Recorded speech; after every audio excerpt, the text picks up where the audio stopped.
विद्यार्थी मित्रांनो, आज मी आपणास सर्कल म्हणजे वर्तुळ याविषयी माहिती सांगणार आहे। सर्कल म्हणजे वक्र रेषेद्वारे संपूर्णपणे मर्यादित असलेले प्रतल की जे एका स्थिर बिंदूभोवती दुसरा बिंदू समान अंतरावर फिरला असता तयार होणाऱ्या बिंदूपथास रस्ता किंवा त्या रेषेला आपण वर्तुळ असे म्हणतो। म्हणजे एक केंद्रबिंदू आहे, या केंद्रबिंदू नंतर ह्या ठिकाणी एक बिंदू घेऊन तो समान अंतरावर फिरवला असता या ठिकाणी एक वर्तुळ तयार होते। बघा, आता वर्तुळाच्या काही डिफाईन्ड व्याख्या आहे, त्या व्याख्या आपण ह्या ठिकाणी बघतोय। बघा, चॉर्ड म्हणजे जीवा, जीवा कशाला म्हणायची बघा, तर ह्या ठिकाणी परिघावरील दोन बिंदू जोडणारी रेषा म्हणजे त्या वर्तुळाची जीवा होय। बघा, परिघावर इथं एक बिंदू आणि इथं एक बिंदू, यांना हे दोन बिंदू जोडणारी जी रेषा आहे त्याला आपण जीवा असं म्हणतो। बघा, त्यानंतर टँजेंट, टँजेंट म्हणजे स्पर्शिका, स्पर्शिका म्हणजे काय, ओ केंद्रबिंदूतून एक त्रिज्या काढून या त्रिज्येला स्पर्श करणारी ही जी रेषा आहे, ही रेषा त्रिज्येला काटकोनात असते।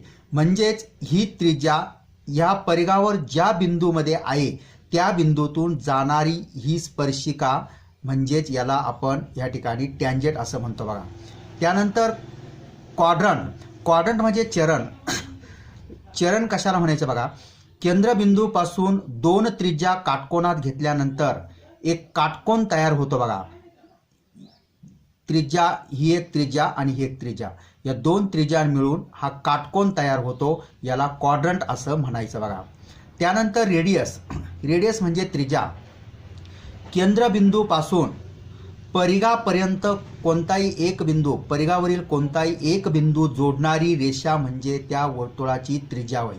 केंद्रबिंदू ते परिघ इथपर्यंत जे अंतर असतं त्याला आपण त्रिज्या असं म्हणतो। बघा, डायमीटर म्हणजे काय, डायमीटर म्हणजे व्यास, म्हणजे परिघावरील दोन बिंदू जोडणारी, हा एक बिंदू आणि हा एक बिंदू, परिघावरील दोन बिंदू जोडणारी परंतु वर्तुळाच्या केंद्रबिंदूतून जाणारी रेषा म्हणजे त्या वर्तुळाचा व्यास होय।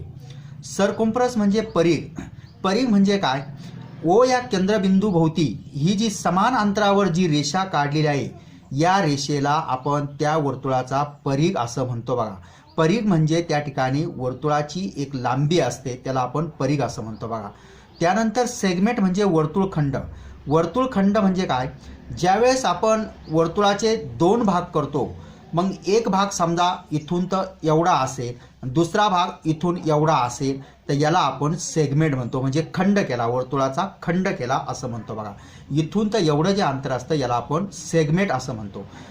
त्याच्यानंतर सेंटर म्हणजे केंद्रबिंदू, परिघाचा जो हा मध्यबिंदू असतो याला आपण केंद्रबिंदू असं म्हणतो। बघा, सेक्टर म्हणजे पाकळी, पाकळी कशाला म्हणायचं बघा, या ठिकाणी केंद्रबिंदूपासून ज्या काही आपण दोन त्रिज्या काढलेल्या आहे या दोन त्रिज्यांमध्ये ह्या भागाला आपण सेक्टर असे म्हणतो। बघा, दोन त्रिज्या आणि एक कंस मिळून ह्या ठिकाणी एक वर्तुळ पाकळी तयार होते, त्यालाच आपण वर्तुळ पाकळी किंवा सेक्टर असं म्हणतो। बघा, अशा पद्धतीने आपण वर्तुळाची माहिती ह्या ठिकाणी आपण घेतलेली आहे।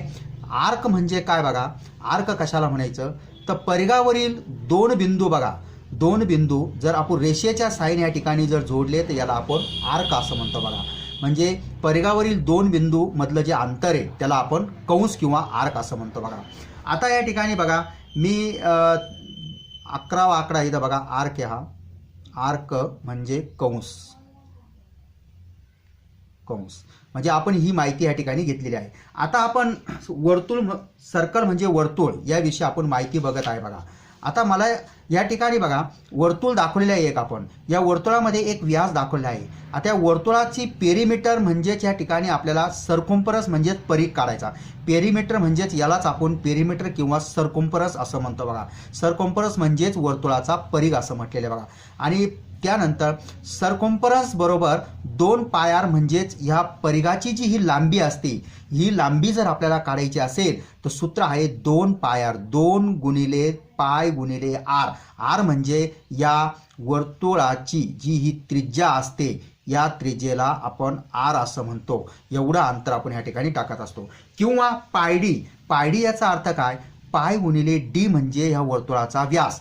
या दोन सूत्रांपैकी एक कोणतंही सूत्र आपण घेऊन या ठिकाणी वर्तुळाचा परिघ काढू शकतो, म्हणजे सरकम्फरन्स काढू शकतो. आता एरिया काढण्यासाठी जे सूत्र आहे बघा, एरिया बरोबर पाय आर वर्ग किंवा पाय डी वर्ग भागिले 4 हे सूत्र लागू पडतं बघा. म्हणजे याचं जे क्षेत्रफळ आहे, क्षेत्रफळ जर काढायचं असेल तर पाय आर वर्ग.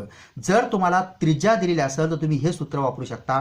जर तुम्हाला याचा व्यास दिलेला असेल तर हेही सूत्र तुम्ही वापरू शकता, पाय डी वर्ग भागिले 4. डी म्हणजे वर्तुळाचा व्यास आणि आर म्हणजे वर्तुळाची त्रिज्या. अशा पद्धतीचे सूत्र वापरू. आता या ठिकाणी बघा, येथे डी म्हणजे 2r.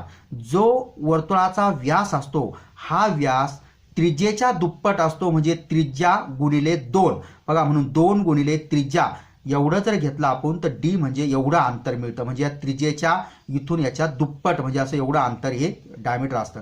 आर म्हणजे रेडियस. आता आपण या ठिकाणी काही प्रश्न बघू बघा. प्रश्न क्रमांक 1 दिलेला बघा इथं, तो प्रश्न आपण या ठिकाणी बघतोय. प्रश्न क्रमांक 1 बघा, find the circumference of a circle whose diameter is 7 centimetre. म्हणजे वर्तुळाचा परिघ काढायचा आहे, सर्कम्फरन्स शोधायचा आपल्याला फाइंड, परंतु त्याचं डायमीटर म्हणजे व्यास दिलेला आहे. मग व्यास दिलेला असेल तर आपल्याला या ठिकाणी सर्कम्फरन्स बरोबर पायडी हे सूत्र टाकता येईल किंवा 2 पायर. मी तुम्हाला याच्या आधी दाखवलं होतं बघा, पायडी किंवा 2 पायर आपण असं सूत्र या ठिकाणी बघितलेलं होतं बघा. बघा या ठिकाणी दाखवलेले सूत्र हे बघा, 2 पायर किंवा पायडी यापैकी आपण एक सूत्र घेतलं. मग पायडी कारण व्यास दिलेला आहे इथं बघा, डायमीटर ही 7 सेंटीमीटर, व्यास दिला म्हणून पायडी सूत्र टाकलं. सर्कम्फरन्स बरोबर पाय डी म्हणजे त्याचा अर्थ 3.14 गुणिले 7. डी म्हणजे व्यास टाकला, या दोन्हींचा गुणाकार केला आणि तो 21.98 सेंटीमीटर हे परिघ आलेलं आहे. म्हणजे या वर्तुळाची जी लांबी आहे ती लांबी आपल्याला 21.98 सेंटीमीटर मिळालं आहे. प्रश्न क्रमांक 2 बघा, प्रश्न क्रमांक 2. आता दुसरा प्रश्न काय बघा, तर find the radius of a circle if it's circumference is 44 centimetre. म्हणजे जर तुम्हाला या वर्तुळाचा जर परिघ दिलेला असेल तर त्याची त्रिज्या कशी काढता. मग सर्कम्फरन्स बरोबर 2 पायर, म्हणजे आपल्याला 2 सूत्र माहिती, एक पायडी आणि 2 पायर. यापैकी आपण 2 पायर घेतलेले आहे कारण आपल्याला रेडियस काढायची, म्हणून 2 पाय आर हे सूत्र आपल्याला माहिती आहे. म्हणून आपण बघा, सर्कम्फरन्स तुम्हाला 44 दिलेला आहे, म्हणून आपण इथं 44 बरोबर 2 गुणिले 3.14 गुणिले आर, कारण त्रिज्या काढायची आपल्याला ती माहीत नाही. म्हणून आपण बघा 44 बरोबर 2 गुणिले 3.14चा गुणाकार 6.28 केलेला आहे गुणिले आर. बघा नंतर आपण काय केलं, हे इकडे आणलेला भागिले होत असतात 44ला, म्हणून आर बरोबर 44 भागिले 6.28 यांचा भागाकार केला, आर बरोबर 7 सेंटीमीटर आलेला आहे. म्हणजे अशा प्रकारे आपण ह्या ठिकाणी बघा याची रेडियस कशी काढता सर्कम्फरन्सवरून ते सुद्धा बघितलेलं आहे. आता आपण बघा पुढचा जो प्रश्न आहे, प्रश्न क्रमांक 3 बघा या ठिकाणी दिलेले आहे. तर if the circumference of a circle is 44 centimetre, म्हणजे जर वर्तुळाचा परिघ 44 सेंटीमीटर दिलेला असेल तर फाइंड इट्स डायमीटर, तर त्याचा व्यास काढायचा. आता बघा इथं व्यास काढायचा, पहिली आपण त्रिज्या काढली होती, त्रिज्या कशी काढायची 2 पायर सूत्र टाकून. आता आपण सर्कम्फरन्स बरोबर पायडीचं सूत्र टाकलं कारण आपल्याला व्यास काढायचा आहे. सर्कम्फरन्स या ठिकाणी तुम्हाला दिलेला आहे, मग आता सर्कम्फरन्स बरोबर पायडी हे सूत्र टाकलेले आहे, म्हणून आपल्याला म्हणता येईल बघा सर्कम्फरन्स बरोबर 3.14 गुणिले डी. म्हणून सर्कम्फरन्स तुम्हाला 44 दिलेला आहे प्रश्नामध्ये, तो आपण टाकलेला आहे बरोबर 3.14 गुणिले डी. म्हणजेच या ठिकाणी बघा डी काढायचा आहे, म्हणून हे इकडं या बरोबर चिन्हाच्या इकडं 3.14 इकडे आणले म्हणजे भागिले होता, म्हणून डी एका बाजूला उरतो, डी एका बाजूला घेतला आणि 44 भागिले 3.14 केले. म्हणजेच या ठिकाणी तो भागाकार जो आलेला आहे तो डी बरोबर 14 आलेला आहे. यांचा भागाकार आपण केला तो किती आलेला आहे, 14 आलेला आहे. 14 सेंटीमीटर या वर्तुळाचा परिघाचा व्यास आहे बघा. आता पुढचा जो प्रश्न दिलेला बघा, तो प्रश्न the difference between the circumference and diameter is 28 centimetre, find its radius. तर त्रिज्या काढायची बघा. जर परिघ आणि व्यास, सर्कम्फरन्स म्हणजे परिघ अँड डायमीटर म्हणजे व्यास, यांच्यामधील बघा फरक, डिफरन्स म्हणजे काय फरक, तो 28 सेंटीमीटर आहे.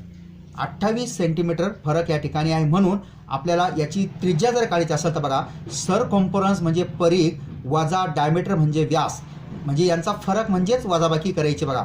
परिघाची आणि व्यासाची वजाबाकी जर केली तर 28 मिळतात, म्हणून बरोबर 28 म्हणलेलं आहे बघा. आता या ठिकाणी बघा तर सरकॉम्फरन्सचं सूत्र आपल्याला माहिती आहे 2 पाय, कारण आपल्याला रेडियस काढायची म्हणून 2 पाय टाकलं. जर डायमीटर काढायचं असतं तर आपण पाय डी शब्द टाकला असता या ठिकाणी, पाय डी, म्हणून आपण या ठिकाणी रेडियस काढायची म्हणून 2 पाय म्हणलेले आहे. आता 2 पाय वजा डी बरोबर 28 या ठिकाणी आलेले बघा. डी म्हणजे डायमीटर या ठिकाणी आपण टाकलेले बघा. आता 2 पाय वजा डी बरोबर 28 असेल तर 2 पाय वजा डी म्हणजे काय 2R, कारण आरच्या स्वरूपात या ठिकाणी आपण डीला बनवून घेतलेले बघा. डीची किंमत आपण 2R टाकली, कारण 2R म्हणजेच डी असतो बघा, कारण त्रिज्येच्या दुप्पट डायमीटर म्हणजे व्यास असतो, म्हणून इथं 2R टाकलेले. म्हणून 2 पाय R वजा 2R बरोबर 28. म्हणून या ठिकाणी कॉमन काय येतं बघा, इथं R इथं R आहे, इथं 2 आहे, इथं 2 आहे, मध्ये वजा चिन्ह आहे. वजा चिन्ह असल्यामुळे हे कॉमन बाहेर काढता येईल बघा. दोन्ही बाजूला 2 आहे, तो म्हणून एका बाजूला आपण इथं काढलेला आहे. आर पण दोन्ही बाजूला आहे, तो पण आपण बाजूला काढलेला आहे. मग कंसात फक्त पाय उरला आणि इकडं मात्र एकच उरला, कारण हे पूर्ण निघून गेलं. हे पूर्ण निघून गेल्यामुळे इथं 1 असतो बघा, म्हणून तो 1 टाकला बरोबर 28. मग 2R बरोबर पायची किंमत 3.14 वजा 1 कंसामध्ये घेतलेले बघा बरोबर 28. म्हणून या ठिकाणी बघा 2R गुणिले यांची वजाबाकी केली, ती वजाबाकी आली 2.14 बरोबर 28. म्हणून आपण आता बघा 2R गुणिले 2.14 बरोबर 28 असेल तर आपल्याला ह्या ठिकाणी बघा यांचा गुणाकार करता येईल बघा. आपल्याला 2.14 गुणिले 2R म्हणजे 4.28R, यांचा गुणाकार आपण करून घेतला बरोबर 28. आता R काढायचा असेल तर Rला हे गुणिले 4.28 गुणिले ते जरी इकडे आणले तर भागिले होतील, म्हणून इकडं R उरेल, म्हणून R एका बाजूला राहिला. या 4.28 या 28ला भागिले केले बघा, इथं 28 भागिले 4.28, म्हणून R बरोबर 6.54 सेंटीमीटर हे त्याचं उत्तर आलेलं आहे. म्हणजे त्या वर्तुळाची जी त्रिज्या आहे ती 6.54 सेंटीमीटर आहे. आता प्रश्न क्रमांक 5वा जो प्रश्न दिलेला आहे बघा, तो फाइंड द सर्कल बघा या ठिकाणी दिलेले आहे. Area whose radius is 25 centimetre. जर या वर्तुळाचे क्षेत्रफळ जर काढायचं असेल, या ठिकाणी बघा हे जे वर्तुळ दाखवलेले आहे, या वर्तुळाचे जर क्षेत्रफळ काढायचं असेल तर त्यामध्ये आपल्याला बघा त्याची त्रिज्या दिलेली आहे R, रेडियस किती दिलेली आहे 25 सेंटीमीटर. मग आपल्याला वर्तुळाचे क्षेत्रफळ काढण्याचं सूत्र माहिती आहे, एरिया बरोबर पाय R वर्ग. आपण इथं बघितलं होतं बघा, एरिया बरोबर पाय R वर्ग किंवा पाय डी वर्ग भागिले 4. जर वर्तुळाचा व्यास दिलेला असता ह्या ठिकाणी तर आपण सूत्र कोणतं टाकलं असतं, हे पाय डी वर्ग भागिले 4. परंतु इथं त्रिज्या दिलेली आहे, तर त्रिज्या दिली असते तर पाय R वर्ग आपल्याला हे सूत्र टाकता येतं बघा. मग आता आपण इथं केलेलं आहे बघा, एरिया बरोबर पाय R वर्ग म्हणजे बरोबर 3.14, पायची किंमत 3.14 गुणिले 25चा वर्ग, कारण त्रिज्या 25 आहे, तिचा वर्ग आहे R वर्ग, म्हणून इथं 25चा वर्ग केला. 3.14 गुणिले 625 म्हणजेच या ठिकाणी 25चा वर्ग 625 आलेला आहे. म्हणून एरिया बरोबर या दोन्हींचा गुणाकार 3.14 गुणिले 625 बरोबर 1962.5 सेंटीमीटर वर्ग हे क्षेत्रफळ त्या वर्तुळाचे पूर्ण वर्तुळाचे मिळाले आहे. आता आपण फाइंड द सर्कल एरिया, प्रश्न क्रमांक 6 बघा, find the circle area whose diameter is 60 mm. आता पहिल्यांदा आपण रेडियस घेतली होती, आता इथं डायमीटर म्हणजे व्यास घेतलेला बघा, आणि व्यासानुसार सुद्धा आपल्याला क्षेत्रफळ काढता येतं. म्हणून एरिया बरोबर या ठिकाणी आपण सूत्र टाकलेले बघा, एरिया बरोबर पाय डी वर्ग भागिले 4. कारण आता इथं व्यास दिलेलं आहे म्हणून आपण सूत्र टाकलं पाय डी वर्ग भागिले 4. जर त्रिज्या द्यायला असतं तर पाय R वर्ग टाकलं असतं, पण इथं व्यास द्यायला म्हणून पाय डी वर्ग भागिले 4. आता आपण याच्यामध्ये काय करू, किमती टाकू बघा. आपल्याला इथं पायची किंमत 3.14 दिलेली बघा, त्यानंतर गुणिले इथं डी वर्ग म्हणजे 60, इथं तुम्हाला डायमीटर दिलेले बघा, इथं 60, म्हणून 60चा वर्ग केला, त्याला भागिले 4 आहे बघा, ते टाकले. म्हणून 3.14 गुणिले 60चा वर्ग 3600 आलेला आहे, त्याला भागिले 4 केलेले आहे. नंतर एरिया बरोबर बघा, एरिया बरोबर 3.14 म्हणजे हे गुणिले 3600 भागिले 4, 3600 भागिले 4 या ठिकाणी केलेलं बघा. एरिया बरोबर 3.14. आता इथं मी संक्षिप्त रूप दिलेलं बघा, 4ने या 36ला भागलेले आहे, कारण भाग जातोय. 4 1 4, 4 9 36, 4 0 0, 4 0 0 म्हणजे 900 आले बघा. 900 गुणिले 3.14 हा एरिया आला. म्हणजेच एरिया बरोबर ह्या दोन्हींचा गुणाकार केल्यावर 2826 मिलीमीटर वर्ग एवढा ह्या वर्तुळाचे क्षेत्रफळ आलेलं आहे बघा. आता पुढचा प्रश्न आहे 7वा. बघा 7वा जो प्रश्न दिलेला आहे तो आपण बघतोय या ठिकाणी. प्रश्न क्रमांक 7वा बघा. तर या ठिकाणी 7वा प्रश्न असा दिलेला आहे, तर find the radius whose circle area is 900 centimetre वर्ग. म्हणजे तुम्हाला आता त्रिज्या काढायची बघा. जर तुम्हाला त्या वर्तुळाचे क्षेत्रफळ दिले असेल तर त्रिज्या जरी काढायची असेल तर सूत्र एरियाचं टाकता येतं बघा. म्हणून इथं एरिया बरोबर पाय आर वर्ग हे सूत्र टाकलेले आहे. जर इथं तुम्हाला त्रिज्याऐवजी डायमीटर म्हणजे व्यास दिला असता तर आपण इथं सूत्र टाकलं असतं पाय डी वर्ग भागिले 4. दुसरं सूत्र आपल्याला माहिती आहे, ते सूत्र आपण या ठिकाणी टाकलं असतं. पण आता इथं त्रिज्या काढायची म्हणून आपण पाय आर वर्ग टाकलेले आहे. म्हणून इथं एरिया बरोबर पाय आर वर्ग. एरियाच्या खाली 900 बघा. एरिया आपल्याला माहिती आहे 900 बरोबर 3.14 गुणिले आर वर्ग काढायचा आपल्याला. म्हणून या ठिकाणी बघा हे इकडे आणले म्हणजे याला भागिले होतात 900ला. म्हणून एका बाजूला आर वर्ग उरतं. आर वर्ग बरोबर 900 भागिले 3.14 म्हणजे 3.14 याला भागिले झाले बघा. यांचा भागाकार केला आर वर्ग बरोबर 286.62. हे 900 आणि 3.14चा भागाकार हा आलेला आहे बघा. आता आर वर्ग बरोबर 286.62 आलं म्हणजे यांचं वर्गमूळ काढायचं. कारण इथं आर वर्ग आहे, दोन्ही बाजूचे वर्गमूळ घेऊ. म्हणून आर वर्गचं वर्गमूळ आर आलं बरोबर. याला वर्गमुळात टाकलं 286.62ला वर्गमुळात टाकलं. नंतर याचं वर्गमूळ काढलं ते आलं 16.92 सेंटीमीटर आर बरोबर. म्हणून आपल्याला 900 सेंटीमीटर वर्ग हे जे क्षेत्रफळ असलेल्या या वर्तुळाची जी त्रिज्या आहे ती त्रिज्या 16.92 सेंटीमीटर मिळाली आहे. आता लास्ट प्रश्न बघा शेवटचा 8 नंबर प्रश्न क्रमांक 8 बघा. Diameter of the tyre whose circumference is 50 pi centimetre आहे.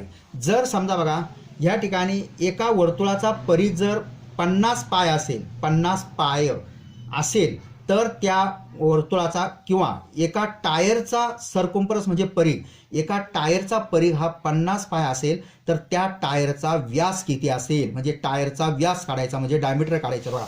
म्हणून या ठिकाणी बघा सर्कम्फरन्स तुम्हाला दिलेलं आहे. सर्कम्फरन्स म्हणजे या ठिकाणी बघा सर्कम्फरन्स बरोबर किती येतो, सर्कम्फरन्स किती आलेले तुम्हाला 50 पाय दिलेले आहे. म्हणजे सर्कम्फरन्सची किंमत तुम्हाला इकडे दिलेली आहे. पण सर्कम्फरन्सचं सूत्र काय आहे पायडी, ते सूत्र आपण या ठिकाणी टाकलेले आहे बघा. सर्कम्फरन्स काढण्यासाठी आपल्याला पायडी सूत्र असतं कारण व्यास विचारलेला आहे म्हणून पायडी डी म्हणलेले बघा इथं.